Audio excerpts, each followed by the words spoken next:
and carcerality. Right, so I'm taking a much broader view.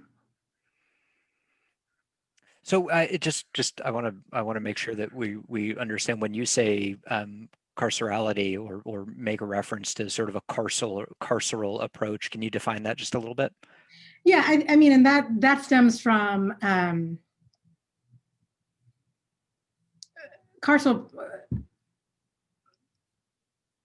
politics, right? Rely on incarceration as a primary response to whatever they're trying to respond to.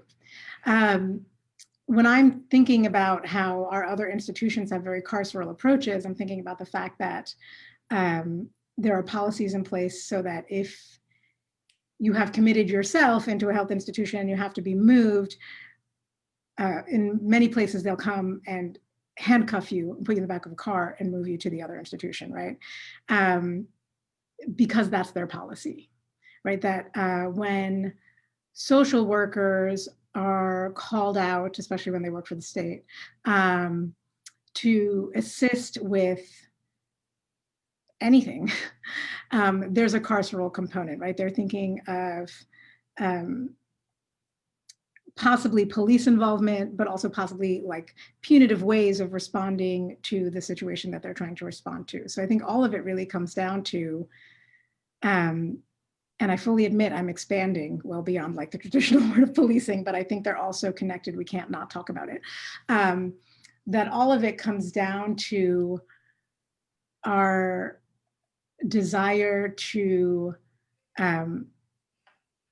place punitive processes, to put in place punitive processes to deal with any sort of conflict, any sort of difficulty, any sort of less than ideal situation, rather than actually sort of putting humanity and dignity of person first, right? To move into the human rights language. Yeah. Okay. All right. So it would probably be a little oversimplified to say treating social issues as criminal justice issues, because I think you're actually even broader than criminal justice. But I at least that's the first thing that popped into my head. I think that's pretty close, except I also would push back and say, even to the extent that we're talking about things that would be considered a crime under our legal system,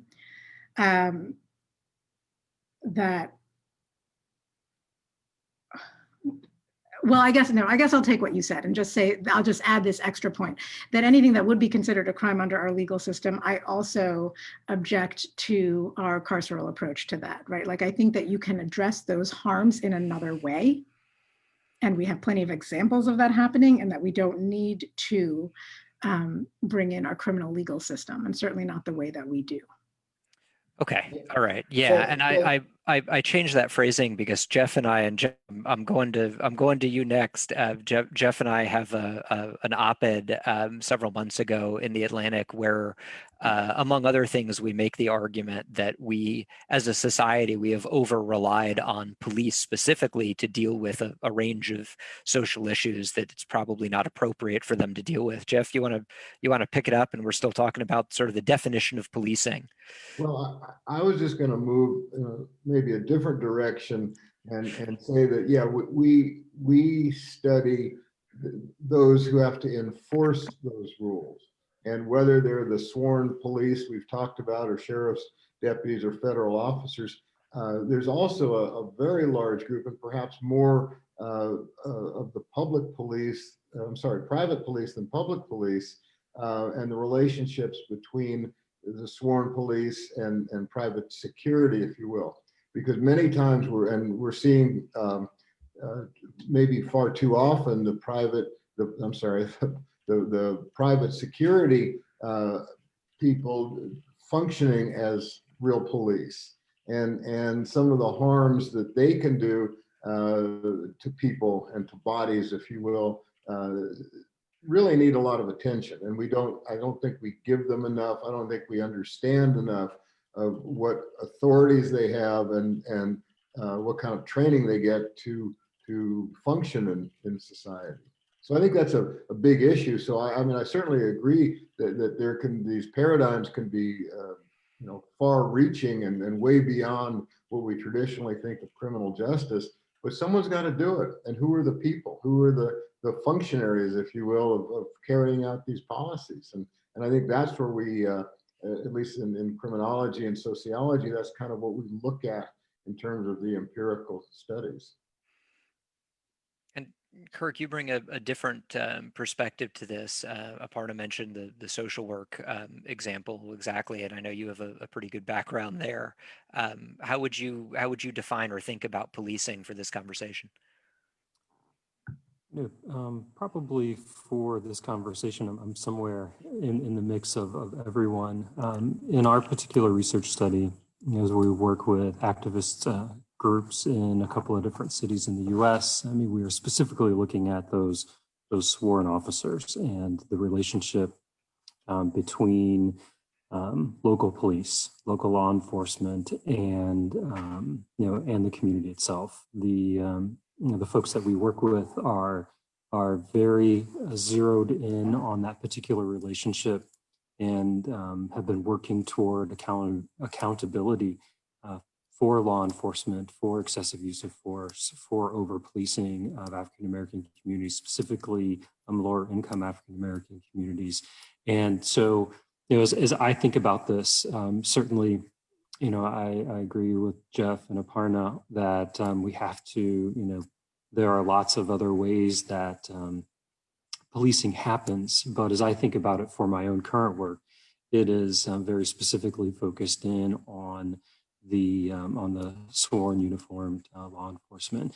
And part of this, there's a challenge too in this current conversation around defunding the police, and a lot of the conversation is focused on shifting some of that money to social services, and specifically to adding social workers onto police forces to better equip those street level bureaucrats, if you will, to address issues that law enforcement, that police are often called into, but aren't necessarily equipped to handle, so such as domestic violence, substance abuse, and those other kinds of things.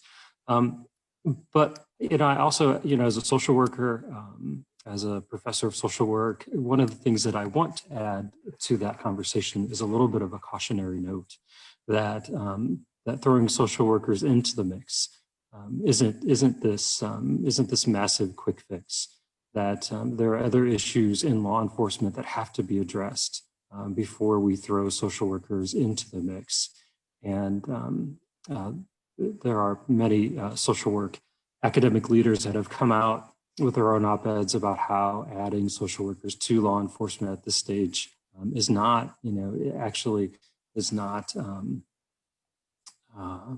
in keeping with our own code of ethics, partly because the climate around law enforcement, especially in communities of color, does not value the dignity and worth of the person. And so I want to add that cautionary tale. It's not that I don't think social workers have an important role to play. We have there already are social workers on various on police forces around the country, and they can do some good work. But sort of this blanket, this blanket idea of throwing the social worker, onto the force so that they can miraculously fix all the problems is not a great approach. So you mentioned the broader issues, and I think as we're talking about the effects of policing on bodies, as we're talking about particularly the use of force or violence within policing, I tend to think it's a mistake to focus just on individual incidents. I think we do need to look broadly at the correlates or the causes of some of those the types of behaviors that we find problematic. So I think in reverse order, Kirk, Geoff, and then Aparna, what are some of the issues? What are some of those broader, more systemic, problematic aspects of policing as a system, or maybe criminal justice more broadly, or maybe society itself that give rise to some of these problems that we're going to address? Let me do it this way, Seth, and you can circle back around and tell me if I've gotten it. a nice, easy, narrow question. What are the issues in society here, right? Yeah, right. One of the things that we do know is that that African American residents in the United States are three to four times more likely than white residents to experience any sort of police contact, and we know that as we think about and as we look at excessive use of force, or sort of this less than lethal types of force, that African Americans are more likely to experience that. The other thing that we do know through the literature and through various studies that have been done in the last 5 years or so is that there's a direct relationship between experiencing police encounters and experiencing use of force. So it's not only just use of force. It's also experiences, and then the perception that one might experience an encounter with the police, or that they might at some point experience use of force by the police. That those instances are associated with mental health problems. They're associated with things like depression, psychotic episodes, and the like. And so these incidents, the fact that one particular population is more likely just to have an encounter than another population has a direct relationship, direct correlation with mental health. And mental health is a significant public health concern.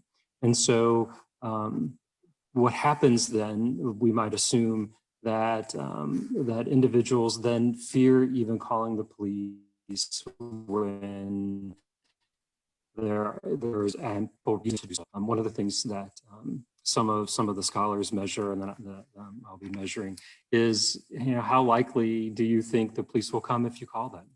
Have you experienced a time in the last 6 months where you have called the police and they have not come? And so through this whole process, we see this general erosion of trust between the African American community and law enforcement, and then the associated spillover effects on mental health and mental health problems. And so again, this is not just someone gets shot or someone gets pinned to the ground. This is an entire community of people who experience these mental health effects from this excessive use of force, from these police encounters, from the greater likelihood of being stopped, the fear of being stopped, the perception you're going to be stopped, or that you're going to have some sort of encounter. So I'm not sure if that answers your question specifically, Seth, but certainly, as we pull the lens back and we think about these greater societal issues and why this is, again, as a health scientist, I'm always interested in, what is the public health problem? And this is a significant public health problem. Certainly, it's a public health problem when people experience violence and victimization. But this is also a large health problem because the spillover effects into mental health into the community. So it's not just the individuals who've experienced. It's also into the wider community. All right, great, thank you. Geoff, sort of the same question. What are the problems that put us in this position? And maybe what I took a lot of what Kirk was saying to be the sort of problems that result from the position that we're currently in, beyond just the specific force incidents that we might address.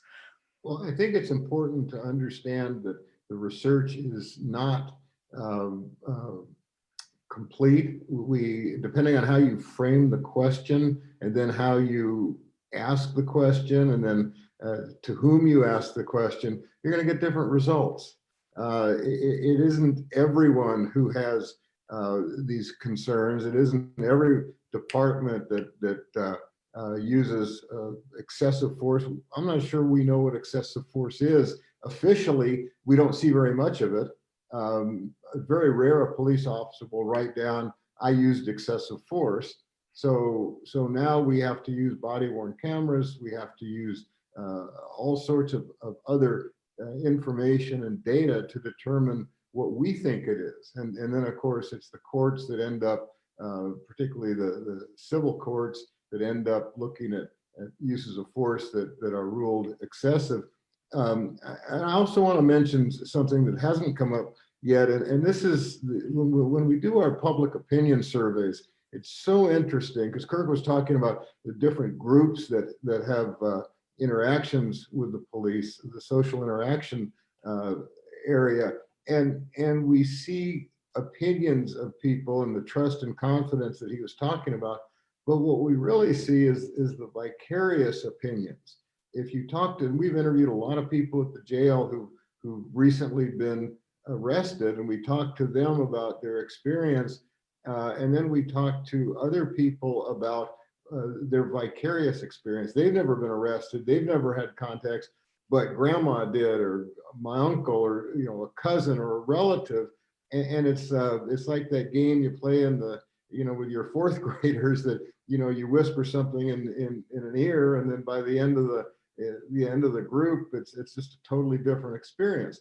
And that's what we seem to see with these vicarious opinions, that the water cooler examples, the police officer can have an experience, a social interaction, and the way he or she will tell the story may not comport with reality. So we've really got to unpack a lot of what our myths are to what our facts are. And it's a very complex thing to study, because we never know who's telling the truth. We never know which angle of a body worn camera is looking at. We never know what, the whole cell phone video. We only see snippets of it. And we've really got to pay a lot of attention to this broader perspective of what goes on in the social interactions. Yeah, one of the things your comments reminded me of is your testimony in front of the President Obama's task force on 21st century policing, which was really directed at the lack of reliable data, not just about excessive force, but the lack of reliable data about use of force at all.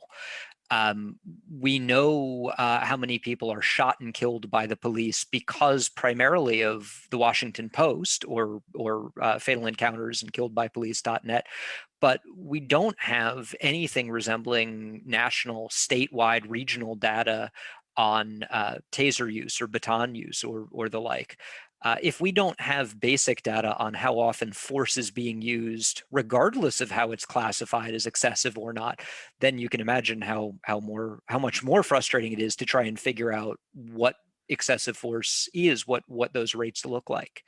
Well, and it becomes managed by either social media more than mainline media, or even the other TV stations. But the social media takes, there's no fact checking, there's no anything other than you have a platform to make a statement. And we've seen so many bad situations that when you drill down, some of them are worse than what you see, but a lot of them aren't. And a lot of them are just simply situations where people have taken to social media and made comments, and then all of a sudden that becomes the truth. So it is a national embarrassment, as I said, to Obama's task force. But 2 months ago when I testified to Trump's task force, nothing's changed, and we keep going around in circles making comments without knowing the facts. And I think that's one of the things that we've really got to focus on is learning what's going on, and not just in our community but across the country. We can do that with a single agency. We can go to the city of Columbia or Richland County. They keep great statistics, but we can't compare it. We can't look at the broader picture. And I think that's what's really failing us. All right, Natasha, I see your question in the Q&A. Before I ask that, I want to give Aparna the chance to talk about the broader issues. I think you've already mentioned one of them, Aparna, which is our social use or the broad approach that we take to treating things punitively or in a carceral sense. Anything else that you want to add as far as social factors or issues that contribute to this policing and bodies discussion. Yeah, I'll just, I guess, add a little bit on the trust point. That's really big, right? And when people don't have trust, and I feel like lawmakers forget this all the time. If people don't have trust, they don't have trust. You can't like legislate your way into trust, right?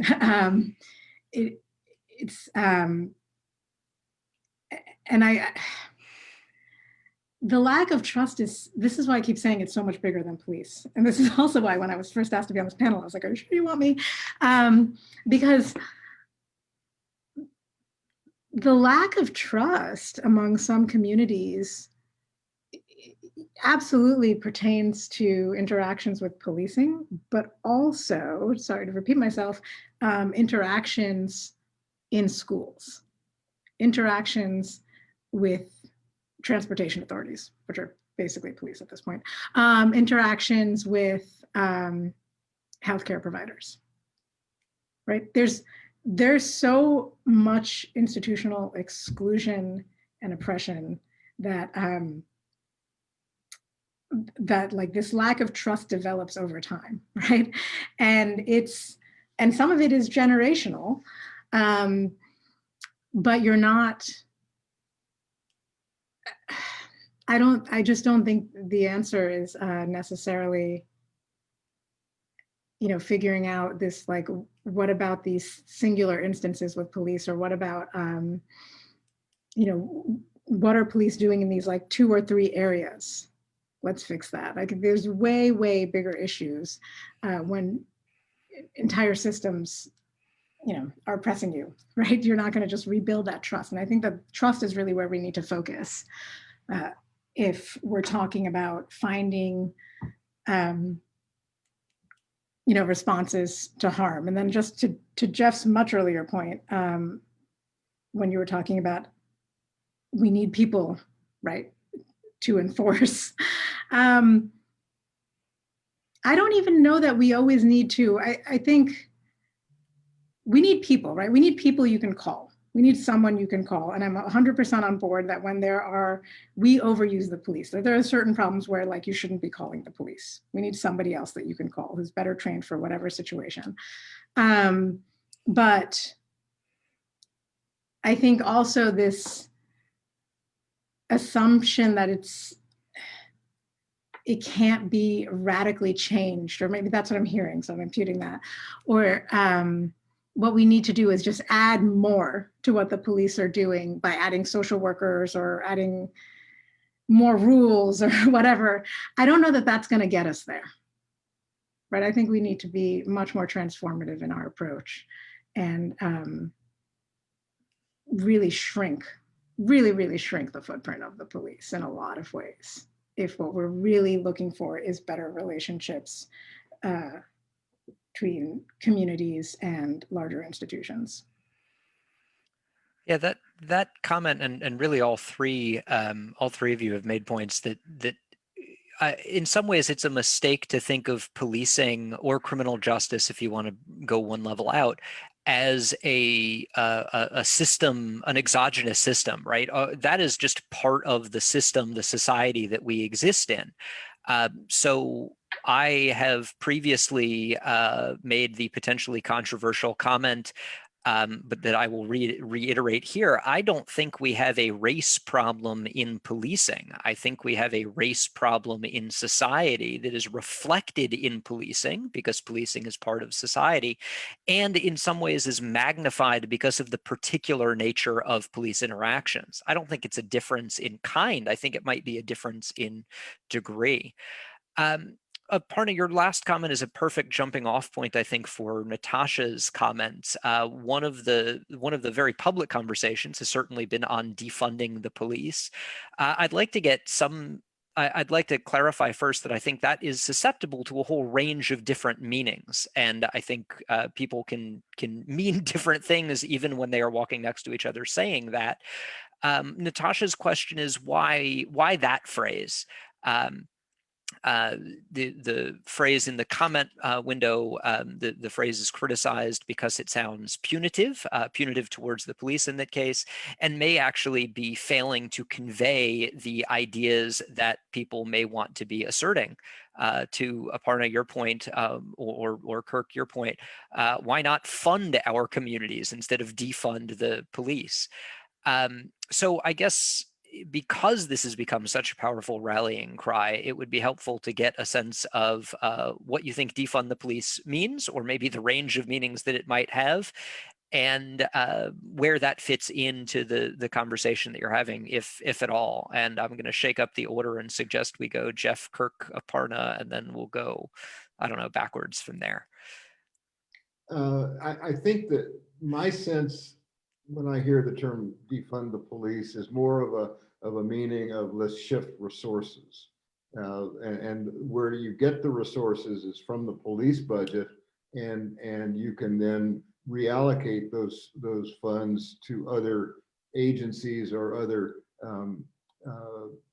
groups. And certainly, you know, as Kirk mentioned earlier, sending the police to deal with some domestic violence, sending the police to deal with people who are in crisis, it doesn't make any sense in the world of who can deal with these people, but it unfortunately makes all the sense of who's available, especially you know, at 2:30 in the morning.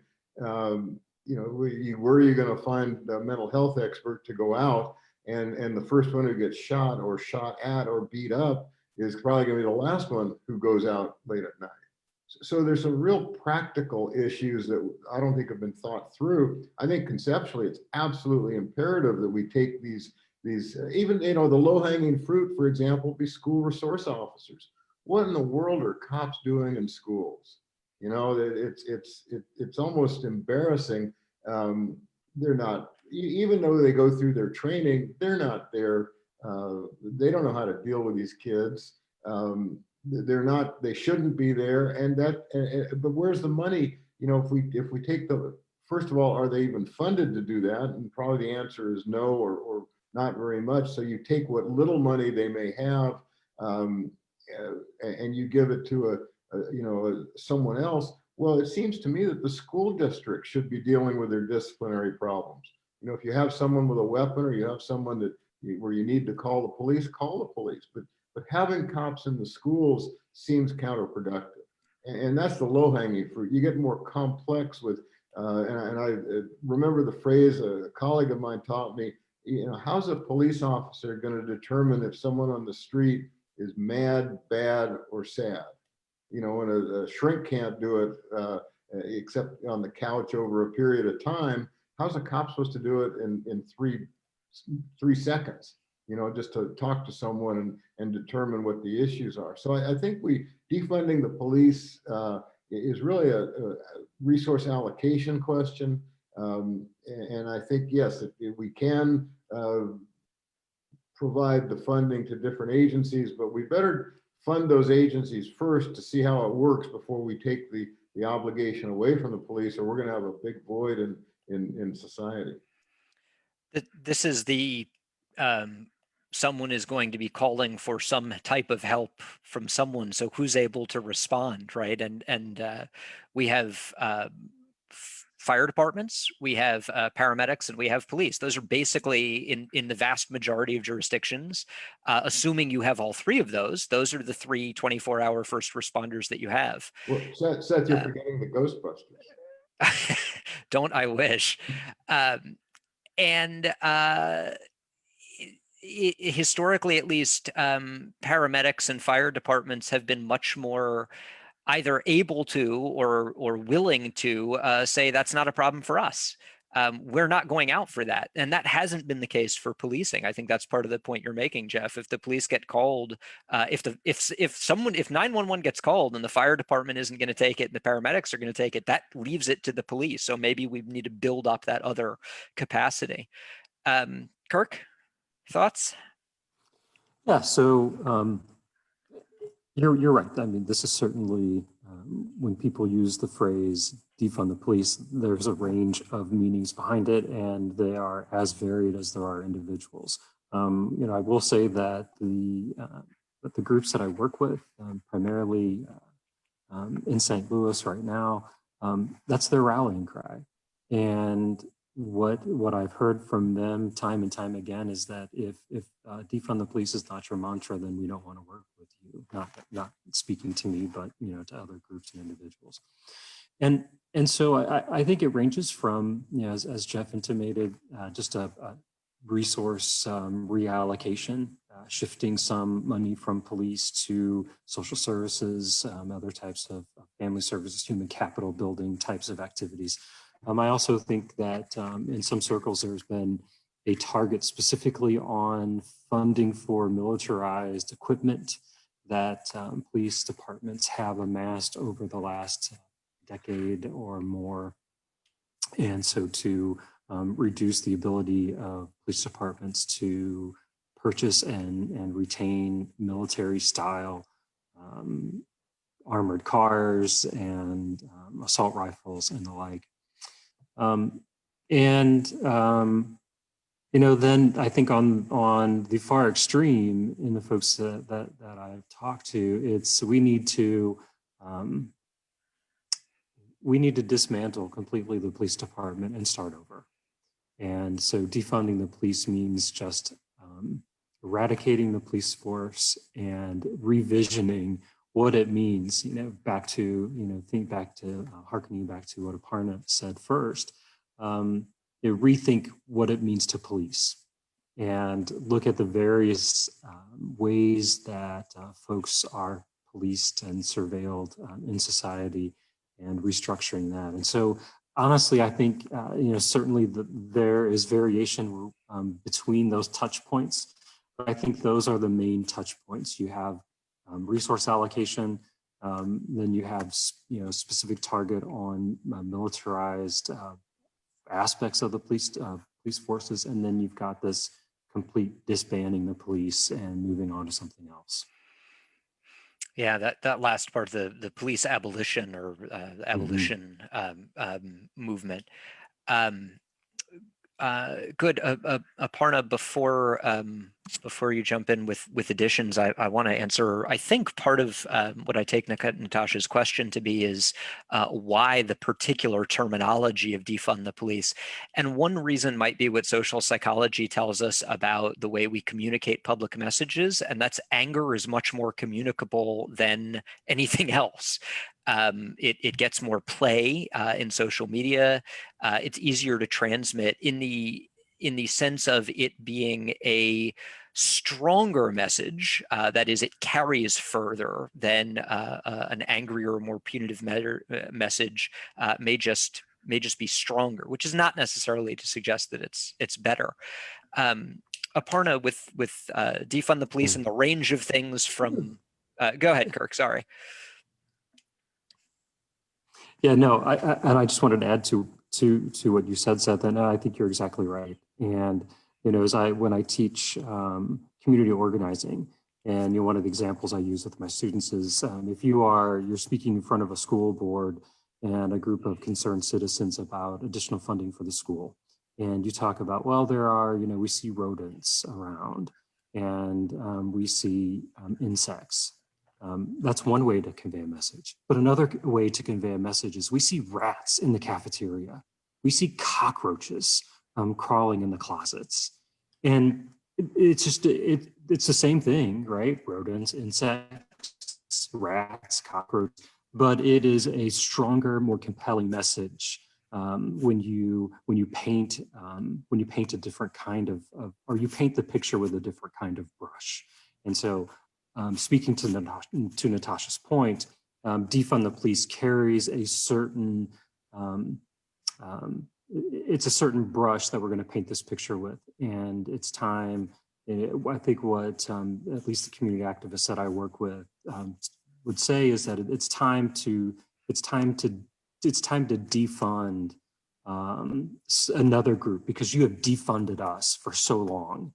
You've taken money out of our communities and shifted it and put it in places that are punitive, that are violent. And so therefore, we want to defund that and refund us. So I think that is part of it, Natasha. I'll shut up now. Oh, that's great. Aparna?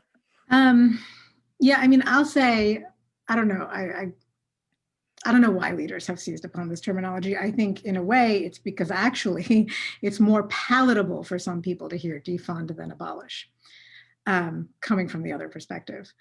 I will also say that I think realistically, we are talking about defunding the police, right?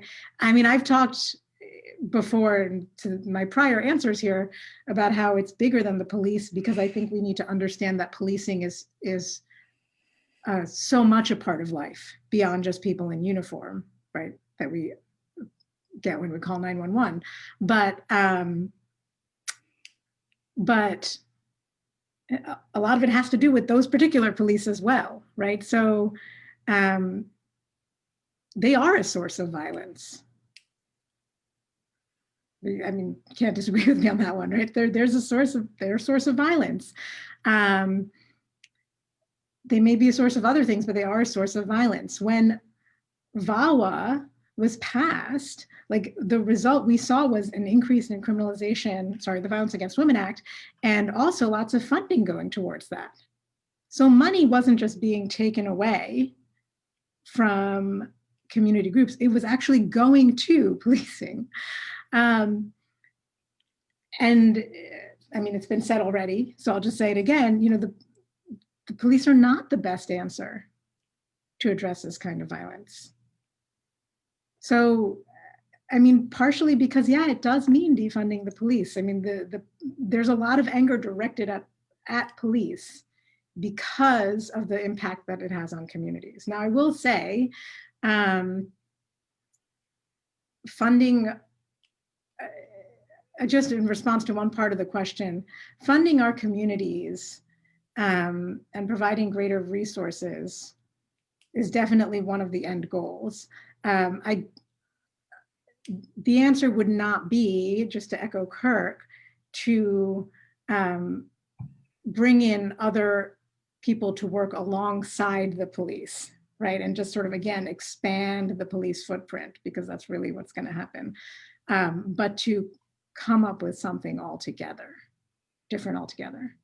And I think, Seth, you mentioned, I think it was Seth mentioned building up other capacity, right? When people call 911, I mean, that's what communities are working on doing. That's what a lot of restorative and transformative justice efforts are about, is building up community capacity to respond to things like interpersonal violence, right? And what's pretty exciting is that at least some other jurisdictions are actually thinking about how they can build up or support other institutions that are just completely outside of the realm of policing to help people who might need mental health services or who might need shelter for the night, so that we don't immediately fall into the hands of the police.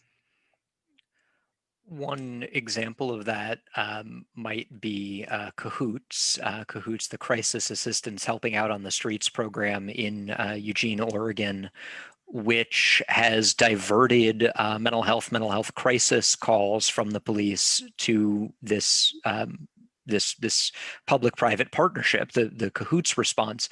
So although police still respond to some calls involving violence or threats of violence, out of close to 20,000 calls, police will respond to or have responded to less than 400 of them. I'm going to stick a link there in the chat window for folks who want to learn more about Cahoots. So let's turn. I think we've done a decent job of sort of setting the back work and dealing with the or addressing the defund the police question. I'm going to add one comment of my own here. In the defund, and particularly in the abolition side of the defund the police discussion, I get very aware of the difference between policing as an institution, like agencies that engage in policing, police agencies and sheriff's departments, and policing as a function in society, which I think mirrors a little bit, but maybe in slightly different language, the point Aparna was already making, and that Geoff made about private security guards. We have more private police, if we include security guards, the way that I think we probably should, than we do public police. And what worries me about that conversation is if we focus on, let's say we imagine eliminating public police forces, we aren't going to eliminate policing as a function in society. We may just shift it to an even less democratic method of providing that service.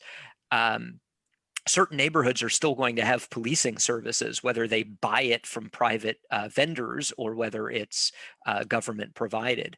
Other neighborhoods might not, including maybe the policing services, however we define that, that they might want to have. So that's just sort of part of this. But I want to switch a little bit and really focus on the point of the panel, right? We're talking about policing in bodies and policing in violence. So let's dive in a little bit on that point directly. Aparna, you've done a lot of work internationally. What lessons might we learn from what you've seen in other international contexts about violence in society, and particularly state-sanctioned violence? And before you answer, I just want to emphasize, when I use the phrase violence or police violence, I do not mean that I do not mean that to have a necessarily negative connotation. If an officer knocks someone to the ground and handcuffs them, that is a violent act, even if it is entirely appropriate, not only lawful, but unavoidable and indeed necessary, right? So I don't mean to suggest that violence should have a negative connotation. I use that phrase because I think it is descriptively accurate, although we might acknowledge that within policing, the more general term is a use of force there. So I may use those terms interchangeably. I don't mean either one to have a negative connotation necessarily, as opposed to something like excessive force or brutality, which definitely has a negative connotation. So with that framework, sorry, I should have made that point before I asked you to say anything, Aparna. Perspectives, particularly on an international stage when it comes to state-sanctioned violence. That's a big question, Seth.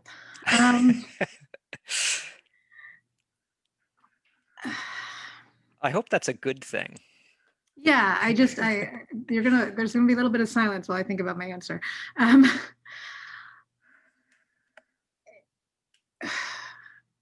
So there are lots of ways that we might see state-sanctioned violence, right? And some of it might be in the form of policing. Some of it might extend even beyond that. So what lessons can we learn from that is what you're asking. So so many. Okay, I'll stick to one. This is the problem with having a. I'm sorry. This is the problem with having a very limited time on a panel of really smart people to dive into questions that folks here on this panel spend their entire careers working on. Yeah. Sorry. It's hard to talk because you give out snippets, right? And it's never really like the full picture of what I want to say. First, I'll say yes, like in terms of violence, use of force, I mean, from an international perspective, I use the same phrase, but just not with respect to policing, because I'm thinking about like war. Yeah, I take your point that violence has a pretty big meaning, and that, in some limited senses, some people would feel okay, right, with that. With violence happening. I think we can learn, here's sort of what informs my work. and it goes back, it brings in a lot of what we've been discussing thus far. So I have worked in communities where informal justice is still pretty significant and is prevalent. And, over the years, development actors who are largely, the West and the international community has sort of reacted in different ways to the existence of informal justice. I think now I'll acknowledge that it has a place, but for a while, there were a number of people who tried to get rid of it. And what I often talk about is how customary law, informal law, tribal law persists, in part because it's just more legitimate to people, right? The state-run systems are illegitimate. They don't have trust in those systems. And so they don't want to call them, right? And I think that there are echoes of that in our own system. So for any number of reasons, less than half of the people who are victims of violent crime as defined by the National Bureau of Crime Statistics, right, report that they've been such victims. And I couldn't tell you what all of those people are thinking when they decide not to report, but at least some of them don't want the police response, right? They want something different. They want a better outcome. And a number of these are in the case of domestic violence or interpersonal violence. They don't consider the criminal legal system, they don't consider incarceration to be the outcome that they want. And I think, there's been a lot of innovation and movement in that area in other countries because people have been working with their own traditional and informal systems of justice. So I think what we can learn, in part, is that at least there are other ways, right? We don't need to rely on one form of, justice, so to speak, to respond to harms that are committed. We can have community developed systems. We can have systems that operate under a completely different philosophy of justice, right? That rely on reparation and reconciliation and reintegration into the community. And we can build those up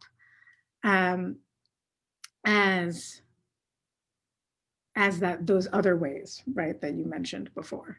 And I think that there's quite a lot to be learned from what's happening abroad, country to country. Internationally, I was struggling to respond to your question at first because I think internationally what's happened is because of the way the human rights system works, because of the way development works internationally, is we've actually brought policing and incarceration around the world.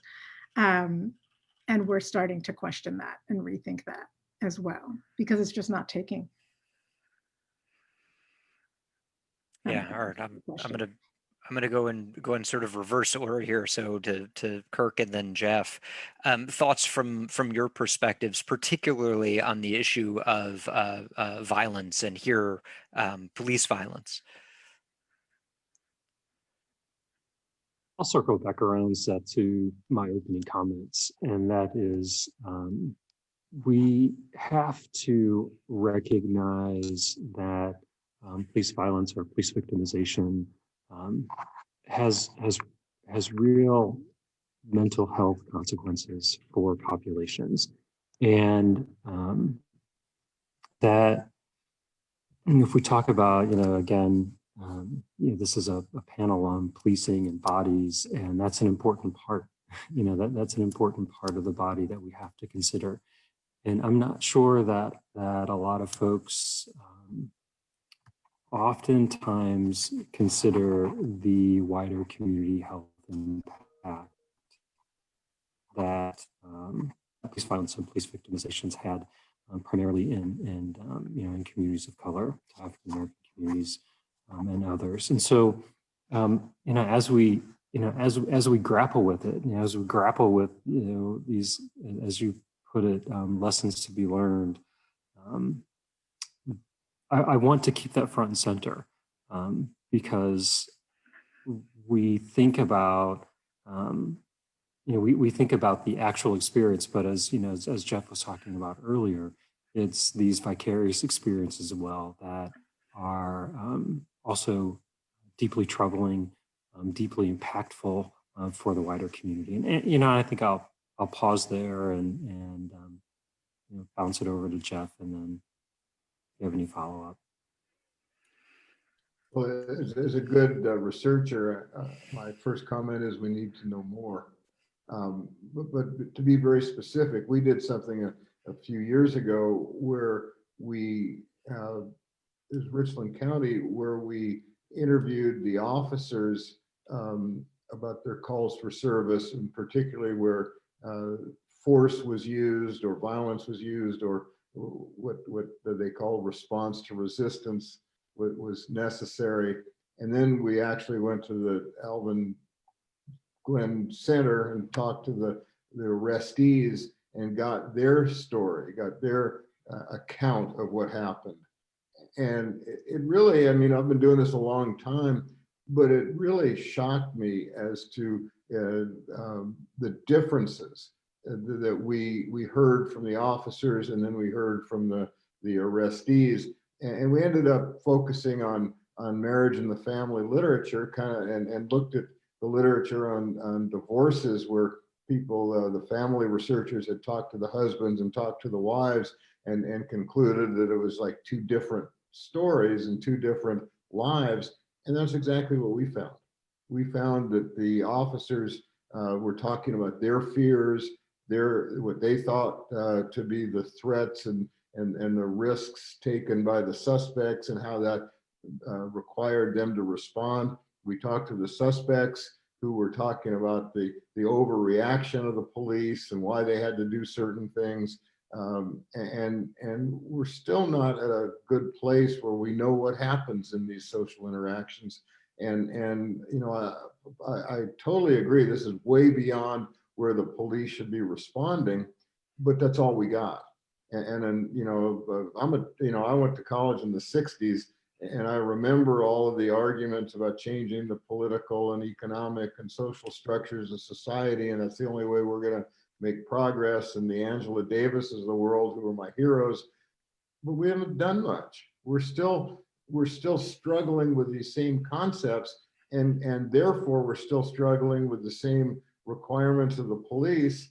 And I think unless we continue the efforts of going way beyond the police, we're going to be here another 20 years.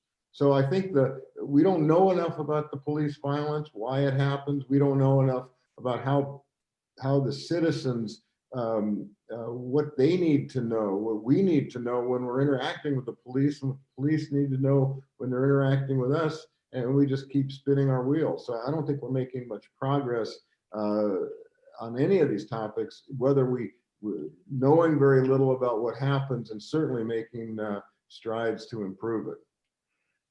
Can I just say that I agree with that. I think part of the reason we're stuck here is we're not addressing a lot of these larger problems in any other way. We just keep falling back on policing when we know that there are so many, that doesn't get to the root of any of these issues.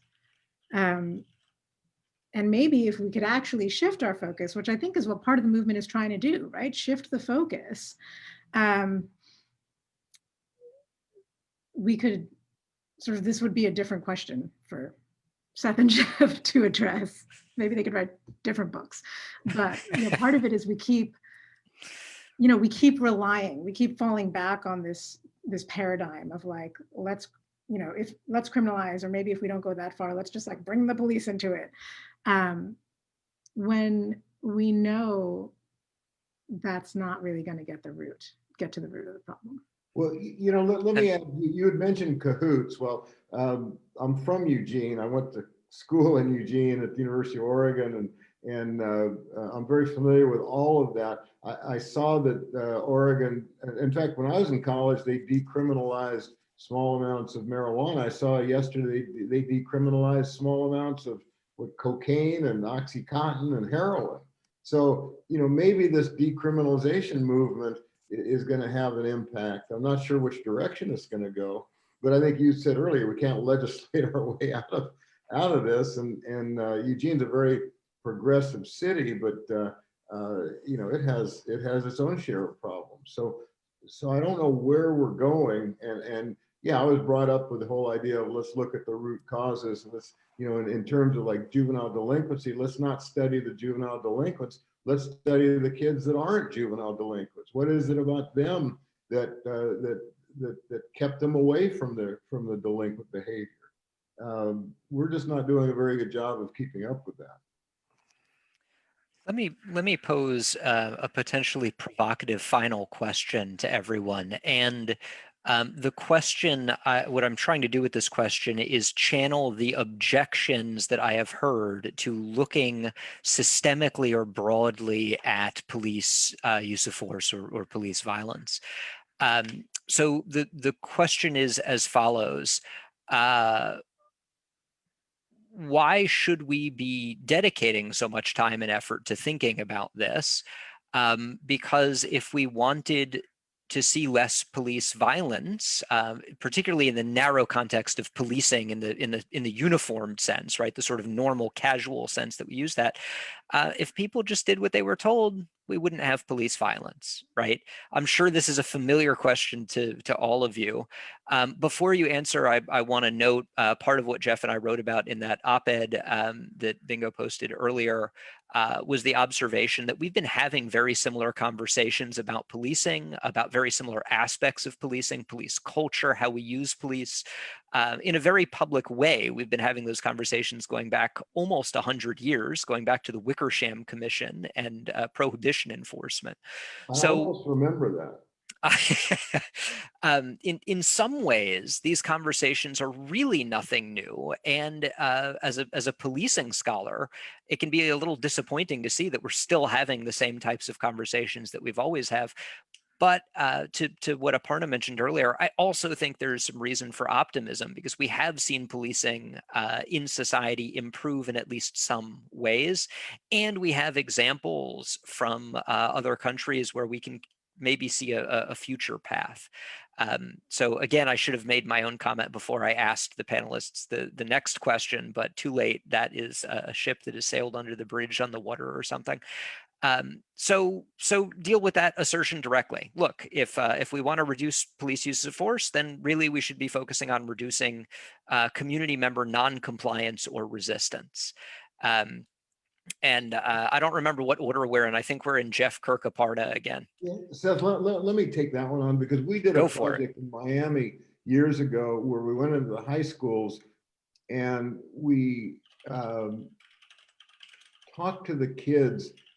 This is back in the big issue back then was racial profiling. It probably hadn't changed much, but we were doing a lot of work on racial profiling back then and driving while black issues. And we went to the kids and asked them if they're driving, what do they do? What do they think? What do they feel? You know, how do they respond? And these poor kids were telling us that when they get stopped, you know, they stick their hands out the window. Not just holding on to the steering wheel. They don't even want to deal with that. We talked to them about, you know, how they responded. The takeaway we had back then was if we could go and explain to the kids why the cops were scared when they would pull you over, and then we could go to the cops and explain to the cops why the kids resented having to stick their hands out the window, we could maybe come to some happy medium where cops would know what to expect and kids would know what to expect. And I think we made some progress down there, you know, during the 80s, but we're still at the same place. We still don't have a good connection between kids and cops. We still don't have a good understanding. The cops don't know why the kids are scared and the kids don't know why the cops are scared. And until we at least get to that level, I think we're going to be having this conversation over and over again. That may come back to Aparna's point about lack of trust, right? They don't know why the other one is scared and they don't trust them, so they are scared. But I won't speak for her. Kirk, so the statement that you're responding to is, look, we want to reduce police use of force, comply more. What do you respond? The statement and the question assumes that everyone is treated equally under the law, and it assumes that people believe they will be and have been treated equally under the law, and that is simply not the case. We know that laws are and have been created differentially. We know that they are and have been enforced differentially. And so it's not a matter of simple compliance. It's a matter of acting out of a historical narrative of encounters that that push folks to a certain point. And as you just mentioned, Seth, it's if there is very little trust that you are here to protect me and you are only here to accuse me of something and arrest me for it, whether or not I may have been engaging in those behaviors, or you'd assume that I was engaging in those behaviors because of the color of my skin or the like, then no, there's little incentive for me to comply with you. And so I think that's what I would say, and that's how I would answer that question.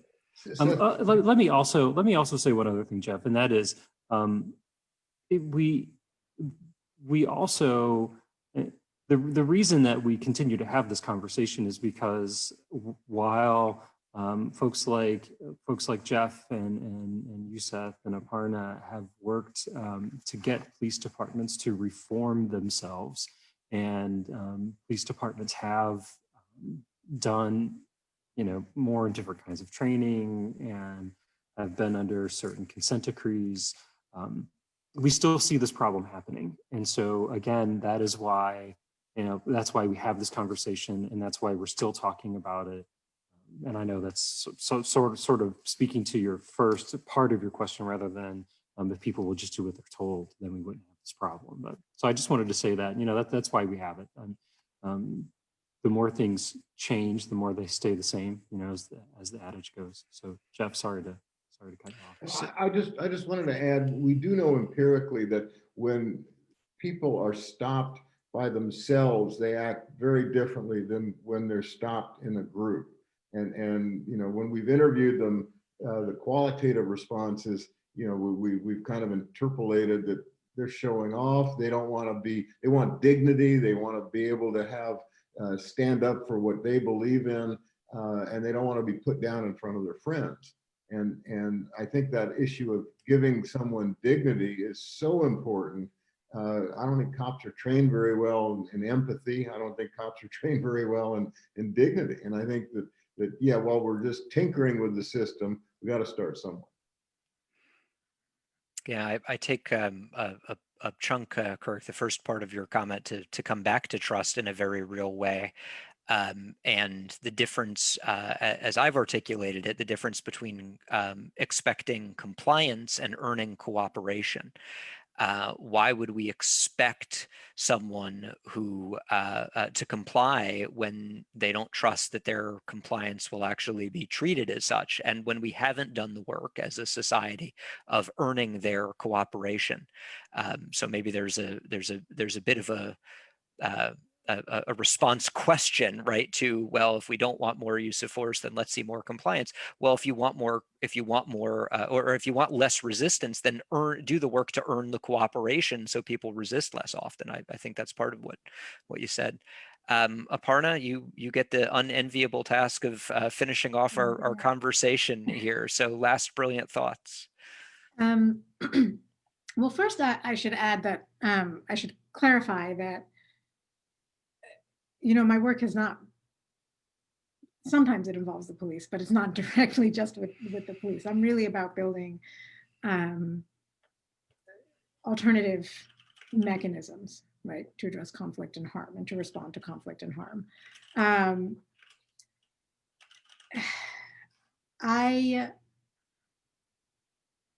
mean, it's so threatening. That's what I always say when people say that. Like, it's so threatening. If you just did what you were told, then this wouldn't happen. Why is this even on the table? Why are we talking about sort of living in fear of this violent response? I mean, that's, I guess, one thing I have to say about that. I think the inequality point that Kirk made just is worth amplifying. And sorry to bring a personal anecdote into this, but when I wasn't sure I wanted to go to law school, I interned at legal aid up in the Bronx while I was trying to figure out if I really should go to law school. And I remember in the juvenile defense division, and I remember seeing kids being brought before the judge, and some of them being sent to detention or like sentenced to anger management classes for things that people in my town did and got like maybe a reprimand for when they got caught. Right? Just, I mean, you wouldn't believe it. There was a kid who was on school grounds after it had closed. I had literally done that with my friends. The police officer came over and was just like, go home, right? My friends were like, all right, got in their cars and went home. He got picked up, right? He had cuffs put on him. He was brought before a judge who then started yelling at him, just outright yelling. Was not this calm vision of a judge that we imagine, was screaming, his face turned bright red, and threatened to send him to any sort of like court-ordered programs. I remind you, for being on school grounds. Right? And that was very, that's sort of a mild example of the level of inequality that we can see. And I think that that's perpetuated by, all you're doing is perpetuating that when you say, just comply, just follow the rules, just follow the system. We have completely unjust laws too, right? We have laws that impact some groups more than others. You can get picked up for marching for your rights if you don't get a permit. But if they had complied to avoid a police interaction, then where would they be now, right? We'd just be living with the same system. I think it's, there's so many reasons why that statement just doesn't work for me, right? We can't just put all of the power in a regime and the police. We should always be questioning. We should always be thinking critically. We should always be asking if this is the best way to do things. Aparna, I've got to add. When I went to college, I had John Foynes as my chemistry professor. You may not recognize. He's one of the Chicago Seven. I know absolutely nothing about chemistry, but I can build a hell of a bomb. Huh. That may get you in more trouble in some schools, I think, to Aparna and Kirk's point, than other schools. And to use a very real example, I think if you look at the Sandra Bland traffic stop, which I've written about and spoken about, and you compare that to someone like me, particularly when I'm dressed in a business suit and driving a newer model car, I think identical behavior on my part to Ms. Bland would have led to a very different response, right? So part of, I think, Kirk and Aparna's points particularly is compliance is somewhat in the eye of the beholder, and we don't have uniform rules. We don't all, that is, officers don't always view identical actions as compliant or non-compliant. There can be a racial component, there can be a class component, even without introducing anything sort of nefarious, like intentional racism.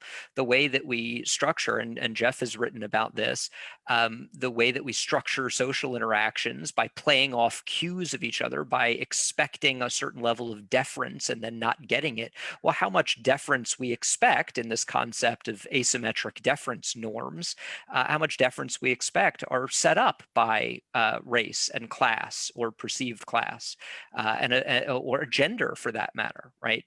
I think I will join our panelists in saying it's a dramatic oversimplification to say, well, if we want less force, we need more compliance. And it's a dramatic oversimplification, one, because sometimes folks did comply and still have force used on them, or didn't have the opportunity to comply, right? Tamir Rice did not resist the officers before he was shot.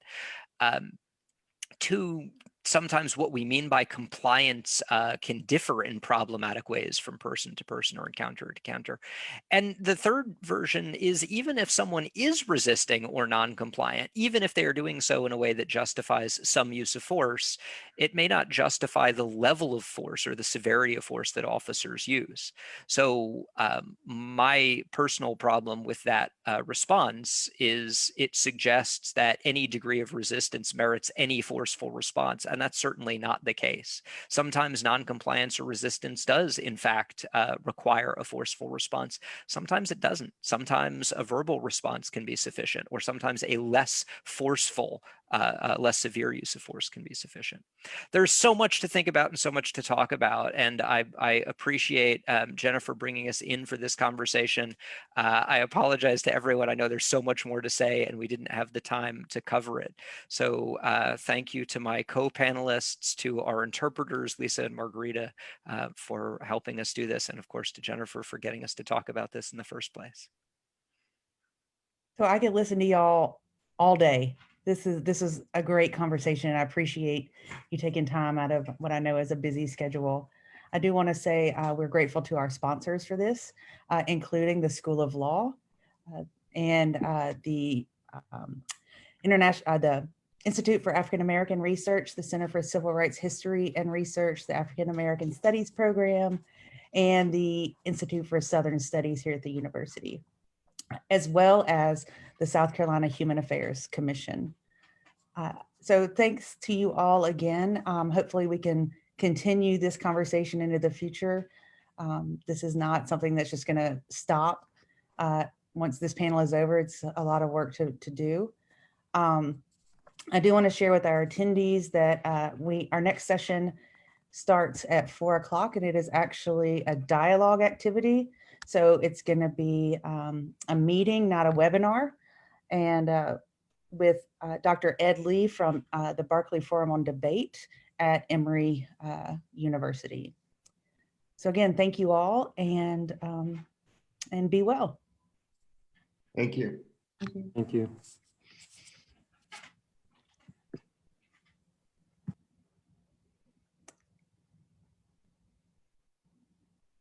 Thanks, Aparna. Thanks, Jennifer. Thanks, Lisa.